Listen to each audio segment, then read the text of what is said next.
सदाशिवसमारम्भां शङ्कराचार्यमध्यमाम् अस्मदाचार्यपर्यन्तां वन्दे गुरुपरम्पराम्।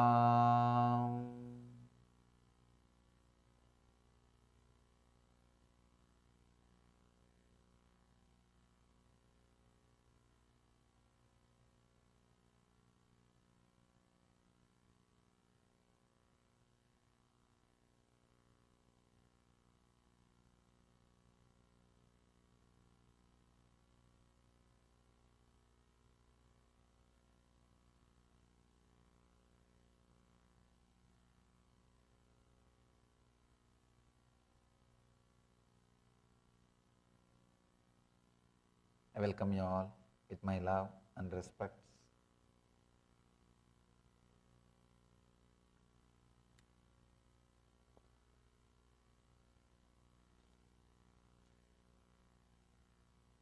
Today's sutra, Tatra Stitau Yatna Abhyasaha. The effort to remain constantly in that elevated state of awareness is abhyasa. Patanjali is giving us one more chance. He is explaining abhyasa in a very deep way.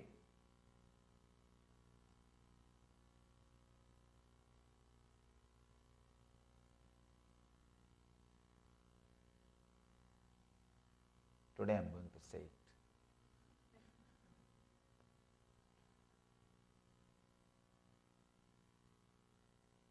Abhyasa, this one word, is the key word for the whole civilization.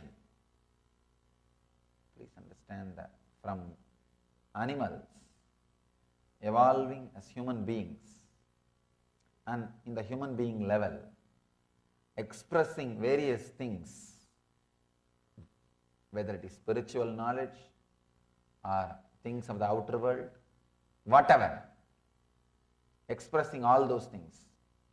The whole thing happens with one idea, abhyasa.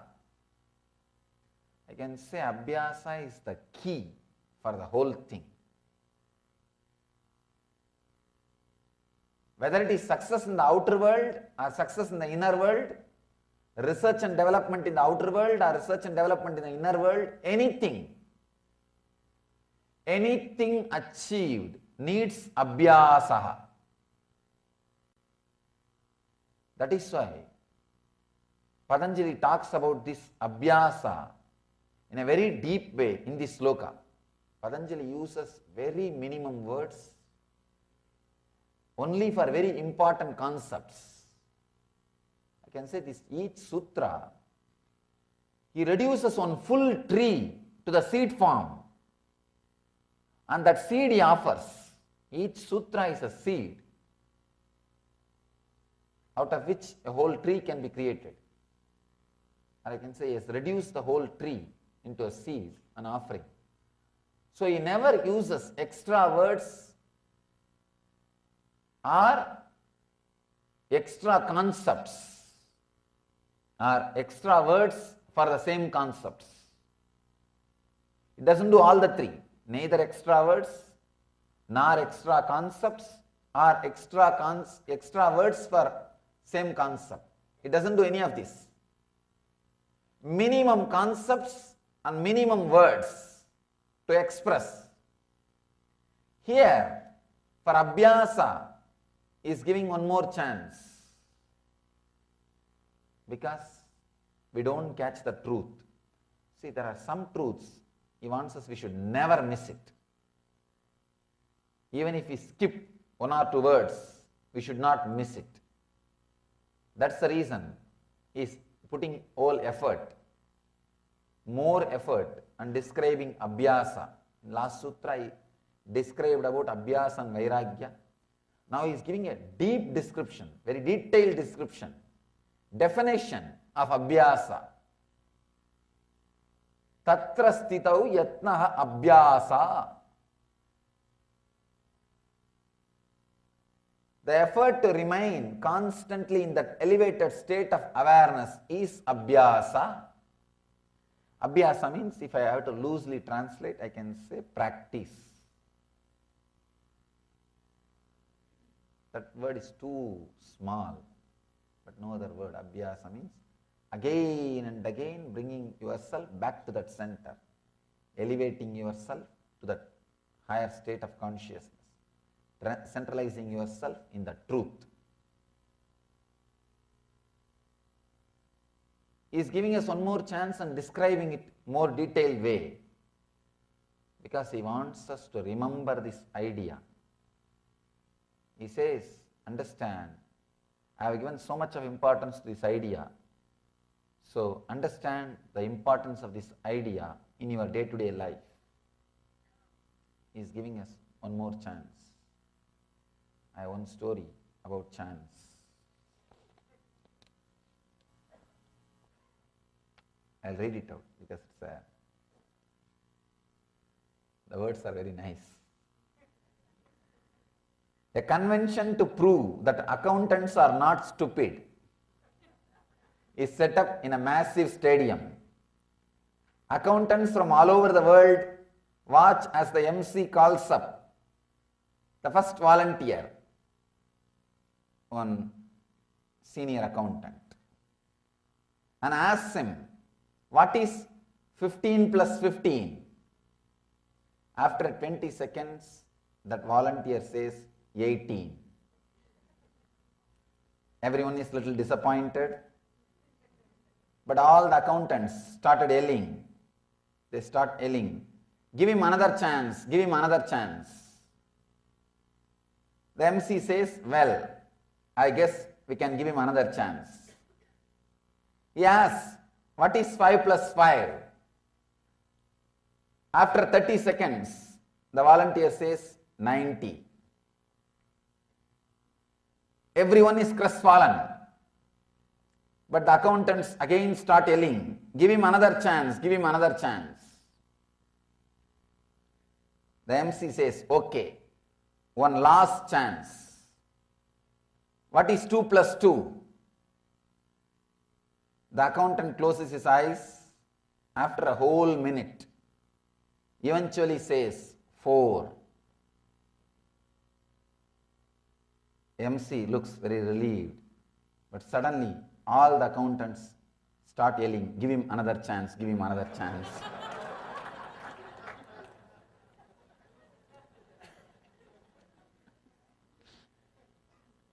So Patanjali is giving us one more chance.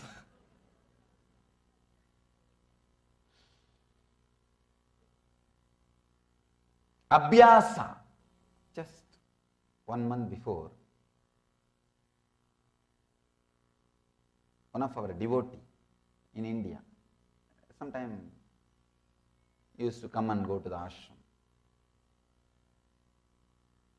I'll describe my experience with him. Then I'll describe exactly what is abhyasa.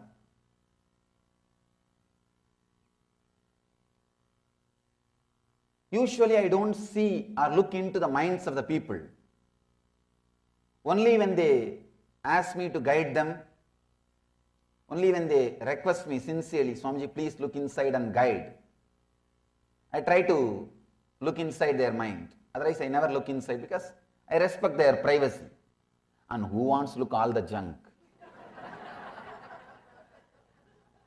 One, I respect the privacy. The other one, who wants to look inside all the junk? So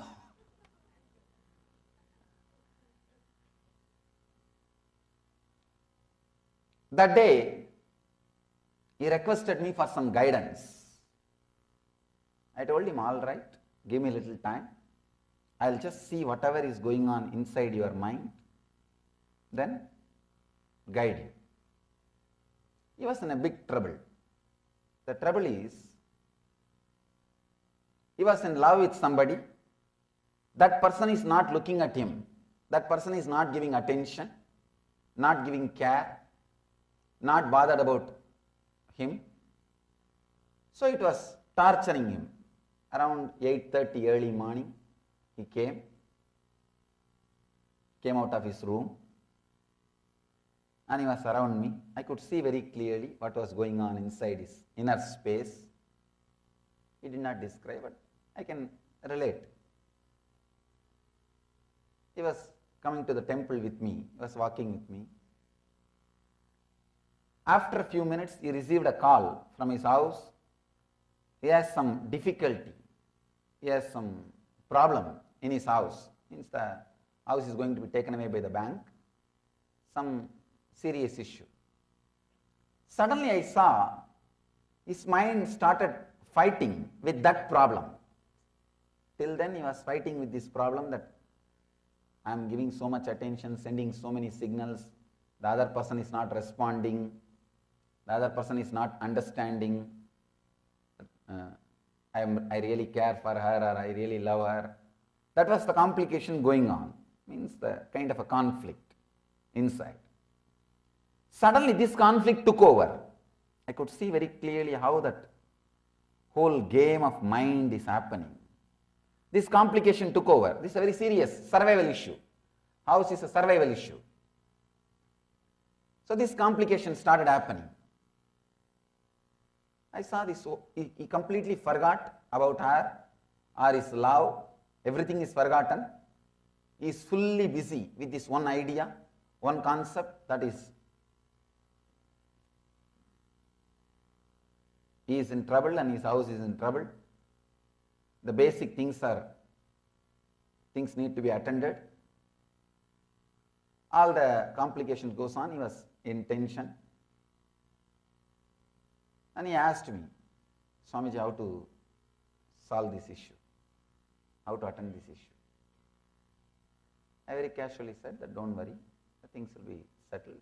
Some consolation I gave. And maybe after 1 hour, he received a call that problem got settled. The problem got settled. Suddenly when he came out of the problem, he felt so relieved.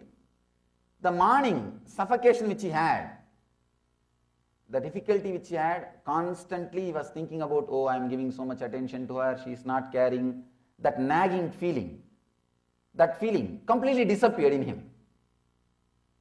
I saw he is completely relieved, not only from this problem, from that problem also. When he came out of this problem, not only from this problem, he got solved. He came out of that problem also. I was surprised.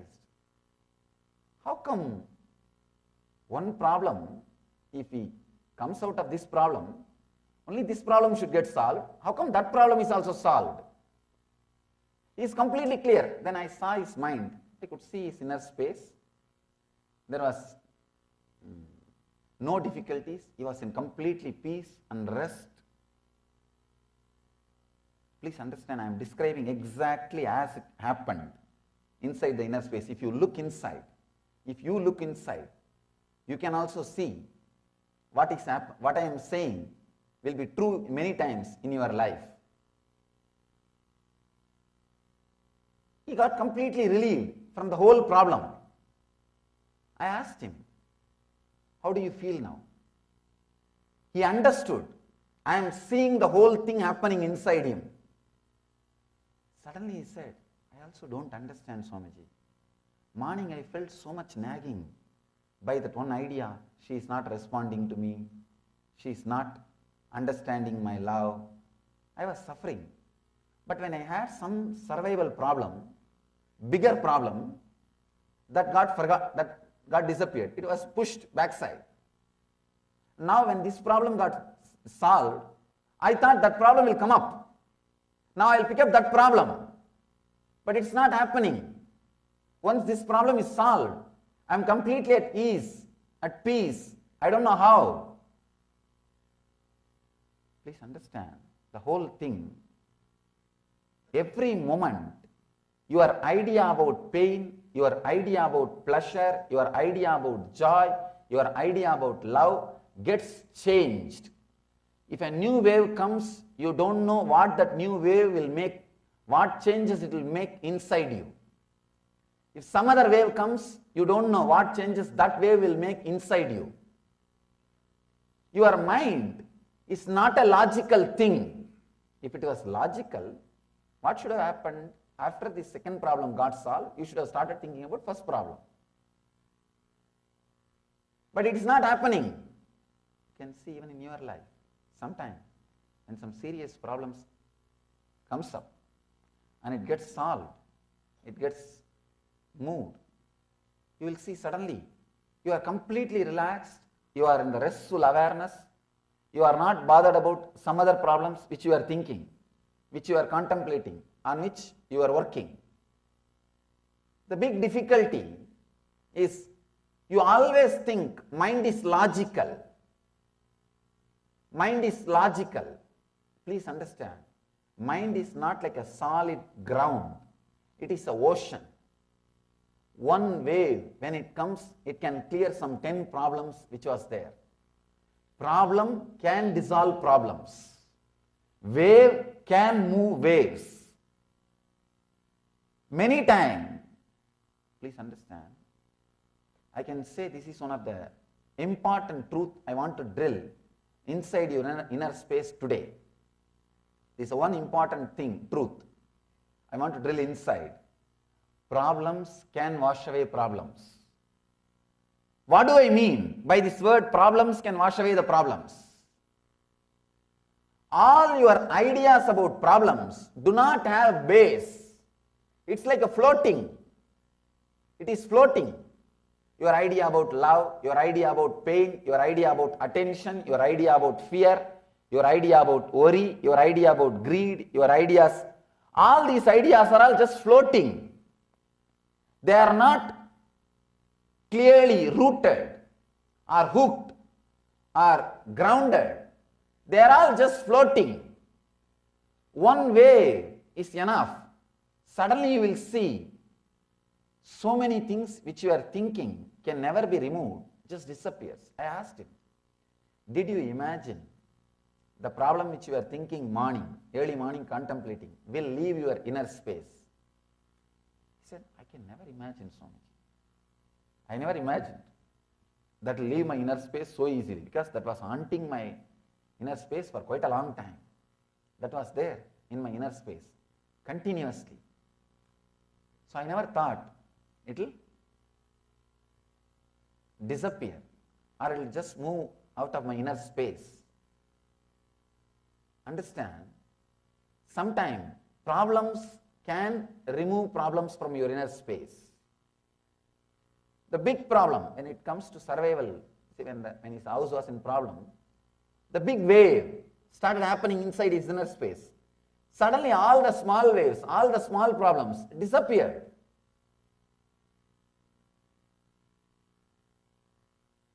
If you look inside, actually if you observe how your mind works, if you understand what I said now, this one big problem raising and suddenly all the small problems disappearing, when the big problem is also solved, you are completely in peace. Even the small problems are not there anymore, even though you have not solved it. See, this guy, his only first big problem got sorted out. The small problems did not get sorted out. He did not solve the small problems. The small problems did not disappear. It's not that she started responding to him, or he feels that she is now ready, or she is responding, nothing. The second problem is there. That small problem is there. But suddenly it has no power over him. His inner space is not disturbed at all by it. I told him, understand, this is what is the base. This is what is the basic understanding which you need to know. This understanding will completely liberate you. Your respect for mind will be lost. First thing you need to know, your respect for your problem should disappear. Somebody asked me, Swamiji, do you mean to say my problems are not big? I told him, sorry to tell the truth. First of all, you are not big. Forget about your problems. But it hurts. It really hurts. Somebody saying you are not big. It's too much. What to do?